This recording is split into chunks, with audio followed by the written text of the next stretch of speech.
Assalamualaikum warahmatullahi wabarakatuh. Bismillahirrahmanirrahim. Alhamdulillahirrabbilalamin. Wassalatu wassalamu ala rasulillah. La hawla wa la quwwata illa billah. Amma ba'du. Alhamdulillah, puji syukur atas rahmat Allah subhanahu wa ta'ala, dimana Allah telah mempertemukan kita dalam forum kajian ini, forum dengan nama Tasawuf lil Alamin. Semoga Allah sedang mempersiapkan hikmah yang banyak buat kita sekalian, sehingga kita tergolong ke dalam orang-orang yang berpikir, yang disebutkan di dalam Al-Quran sebagai ulul albab, adalah orang-orang yang senantiasa memikirkan tentang Allah, dan dari pikiran tersebut lahirlah sentuhan intuisi ketuhanan yang kuat untuk menuntun langkah jiwa kita mendekat sedekat mungkin kepada Allah subhanahu wa ta'ala, serta senantiasa berusaha menghidupkan intuisi mahabbah, yaitu rasa cinta yang mendalam terhadap Allah Azza wa Jalla, melalui pengenalan dan pemahaman yang sangat mendalam akan eksistensi Allah.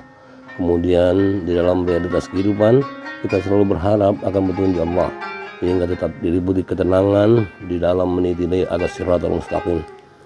Selanjutnya, semoga salawatnya teruntuk Nabi Agung Muhammad SAW dan keluarga, kemudian untuk seluruh para nabi dan rasul dan keluarganya, dan untuk seluruh muslim wal muslimat yang saleh dan salehah, amin ya rabbal alamin. Sahabat ulul albab sekalian, kisah perjalanan ilmu tasawuf sejak zaman Rasulullah masih hidup hingga kepada ilmu tasawuf sampai dikenal di seantero dunia, serta perjalanan ilmu tasawuf tersebut sampai di negeri kita tercinta ini, merupakan sebuah perjalanan yang sangat panjang, penuh dengan romantika, suka dan dukanya. Kisah perjalanan ilmu tasawuf ini dipenuhi dengan kontroversi yang sangat banyak. Untuk itulah kajian-kajian di forum ini diharapkan dapat mengcounter kontroversi tersebut terkait pendapat-pendapat miring berkenaan dengan ilmu tasawuf dan para tokohnya, serta jamaah-jamaahnya yang mempraktekkan ilmu tasawuf tersebut yang banyak dituduh sesat, di mana hal ini dikarenakan oknum yang memang dengan sengaja melakukan penyimpangan di dalam praktek ilmu tasawuf tersebut. Penyimpangan yang dilakukan terakhir melahirkan fitnah terhadap ulama-ulama sufi dan keilmuan tasawuf secara masif. Namun sekali lagi dijelaskan bahwa itu adalah konspirasi oknum dan kelompok, bukan dari sisi keilmuan tasawuf itu sendiri. Seperti sebuah kisah salah seorang tokoh sufi yang tersohor di masanya, yaitu Ibnu Arabi, di mana karena ajaran ilmu tasawuf yang beliau ajarkan dianggap berseberangan dengan kepentingan pemerintah kala itu, akhirnya beliau dihukum dengan cara menuduh ajaran tasawuf yang diajarkan oleh Ibnu Arabi tersebut sesat dan membahayakan.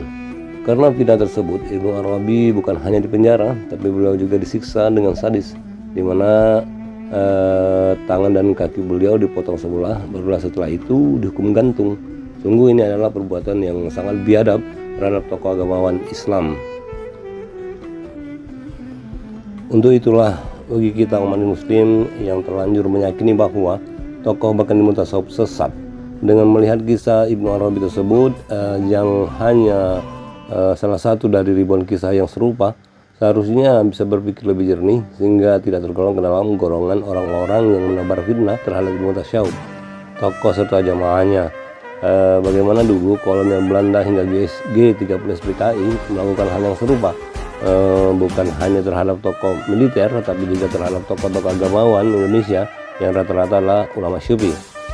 Sahabat ulul albab sekalian, adapun tujuan dari forum kajian yang saya beri nama Tasawuf lil Alamin ini adalah bertujuan juga sebagai wasilah, yaitu jalan untuk mendekat sedekat mungkin kepada Allah dalam segala keadaan dengan menguatkan mahabbah, yaitu intuisi mencintai Allah lebih dari apapun, sejalan dengan firman Allah Subhanahu wa taala dalam Al-Qur'an surat Ali Imran ayat 191. Allah berfirman, A'udzubillahi minasyaitonirrajim. Bismillahirrahmanirrahim. Inna bihalqis samawati wal ardi wa ikhtilafil laili wan nahari laayatin lil albab alladzina yazkuruna Allaha qiyaman wa qu'udan wa 'ala junubihim wa yatafakkaruna fi khalqis samawati wal ard rabbana ma khalaqta hadza batila subhanaka faqina azaban nar, yang artinya sesungguhnya di dalam penciptaan langit dan bumi dan pergantian malam dan siang terdapat tanda-tanda kebesaran Allah bagi orang-orang yang berakal, yaitu orang-orang mengingat Allah sambil berdiri, duduk, dan dalam keadaan berbaring. Dan mereka memikirkan tentang penciptaan langit dan bumi seraya berkata, "Ya Tuhan kami, tidaklah Engkau menciptakan semua ini sia-sia. Maha suci Engkau, lindungilah kami dari azab neraka." Surat Ali Imran ayat 190-191. Kemudian di dalam tata cara kedekatan dan mahabbah kepada Allah Subhanahu wa taala tersebut, Tasawwuful Alamin mengembangkan pendekatan mistis dan intuitis pada tasawuf kolosal atau klasik dengan menambahkan pilar pendekatan yang saintifik, yaitu pendekatan yang logis, rasional, empirik, dan analitik, serta mengkaitkan dengan pengamatan terhadap dinamika interrelasi antar makhluk hidup di dalam peradaban sepanjang masa. Semua pilar-pilar tersebut diharapkan dapat menghantarkan kita kepada kepahaman yang holistik dalam bingkai lil alamin di dalam tauhidan. Membaca ayat-ayat qauliyah tidak cukup hanya sebatas sesuai hukum bacaan dan tilawah saja atau bertujuan menjadi qori dan qori'ah, tapi amalan Al-Quran jauh lebih sakral dari semua itu. Ada banyak ayat-ayat Al-Quran yang mengamanatkan kepada manusia, terkhusus kita sebagai umat Islam, untuk meluruskan mindset umat tentang ketauhidan. Pasalnya adalah sudah terlalu banyak dogma berbalut menghukumi terhadap umat ini terkait pemahaman akan ilmu tasawuf. Mencintai Allah yang lebih dari segalanya yang disebut dengan mahabbah tentunya haruslah diiringi dengan memahami apa-apa yang Dia kehendaki terhadap diri kita selaku hambanya. Satu-satunya media yang Allah sediakan untuk kita dapat memahami kehendaknya itu adalah Al-Quran Al-Karim. Kemudian terkait apa yang harus kita pahami itu adalah pengajaran dan peringatan yang Allah firmankan di dalam Al-Quran itu sendiri tentunya. Dan terkait firman, maka secara umum dapat dibagi menjadi dua, yaitu ayat-ayat muhkamat dan ayat-ayat mutasyabihat. Ayat muhkamat adalah ayat-ayat pengajaran tentang perkara-perkara seputar hukum yang dari sisi redaksinya adalah mudah untuk dipahami, seperti contoh hukum halal dan haram. Sedangkan untuk ayat-ayat mutasyabihat adalah ayat-ayat pengajaran tentang semua perkara selain hukum-hukum, dan ayat mutasyabihat ini membutuhkan akal secara totalitas untuk memahaminya, karena ayat-ayat mutasyabihat memiliki makna yang sangat mendalam. Salah satu ciri khas dari ayat-ayat mutasyabihat ini adalah di mana ayat-ayatnya banyak pengulangan dengan redaksi yang beragam yang Allah letakkan di berbagai surat yang berbeda-beda. Allah memberikan pengulangan itu tentunya bermaksud agar kita selaku hambanya dan sebagai penerima dari kitab suci Al-Quran tersebut mengambil perhatian lebih.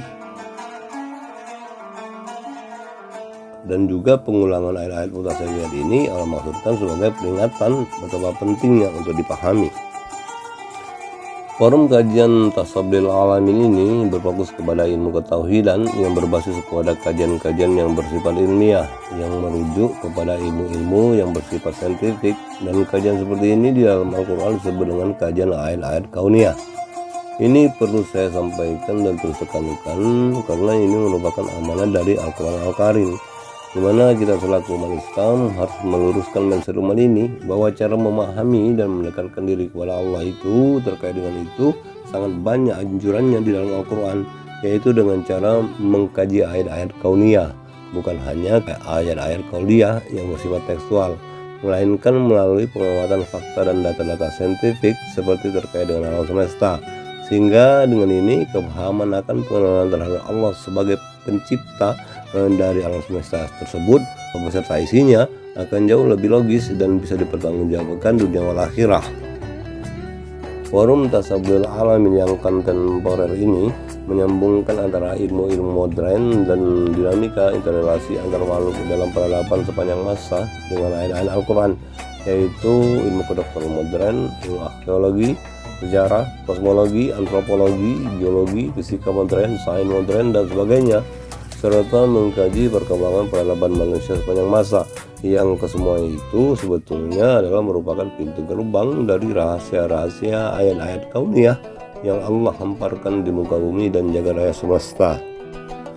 Sahabat sekalian, kemudian terkait dengan banyaknya kontroversi dan perbedaan pendapat dalam khazanah Islam, di mana perlu diketahui bahwa perbedaan pendapat tersebut terjadi di level hadis dan ulil amri yang berujung kepada kebingungan umat di level awam. Untuk mengcounter fenomena tersebut, forum ini juga berlandaskan kepada surat An-Nisa ayat 59, di mana Allah berfirman, A'udzubillahi minasyaitonirrajim, Bismillahirrahmanirrahim. Ya ayyuhalladzina amanu atiullaha wa atiur rasul wa ulil amri minkum fa in tanaza'tum fi syai' farudduhu ilallahi wa rasulih in kuntum tu'minuna billahi wal yawmil akhir dzalika khairun wa ahsanu ta'wila. Yang artinya, wahai orang-orang yang beriman, taatilah Allah dan taatilah Rasul Muhammad dan ulil amri, pemegang kekuasaan di antara kamu. Kemudian jika kamu berbeda pendapat tentang sesuatu, maka kembalikanlah kepada Allah, yaitu kepada Al-Quran Al-Karim, dan Rasulullah, yaitu sunnahnya. Jika kamu beriman kepada Allah dan hari kemudian, yang demikian itu lebih utama bagimu dan lebih baik akibatnya. Surah An-Nisa ayat 59. Dengan demikian, maka seharusnya di dalam belajar dan mempelajari Islam itu rujukan pertamanya atau hujah utamanya adalah Al-Quran Al-Karim. Barulah kemudian sunnah Rasul, dan yang terakhir hadis-hadis yang diriwayatkan oleh para ulama hadis. Ketika di zaman di mana Rasulullah sudah wafat seperti di akhir zaman sekarang ini, di mana terjadi banyak perbedaan pendapat, maka kita wajib kembali kepada tuntunan terautentik, yaitu Al-Quran Al-Karim dan sunnah Rasul.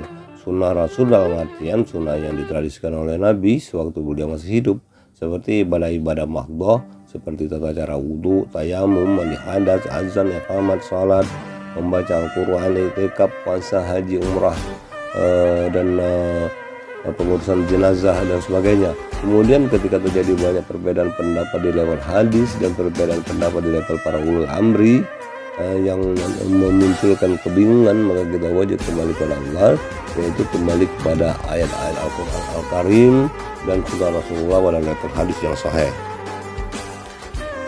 Sahabat dan sekalian, demikianlah mukadimah ini. Semoga Allah senantiasa menjernihkan pikiran kita dan menuntun kita dalam meyakini ilmu-ilmu agama, wabil khusus ilmu tasawuf yang semakin kesini semakin lenyap dari muka bumi pertiwi ini, dengan harapan besar ke depan cahaya dari tasawuf ini kembali memancar bagaikan pelita ilahi menerangi. Salam tasawuf. Wassalamualaikum warahmatullahi wabarakatuh.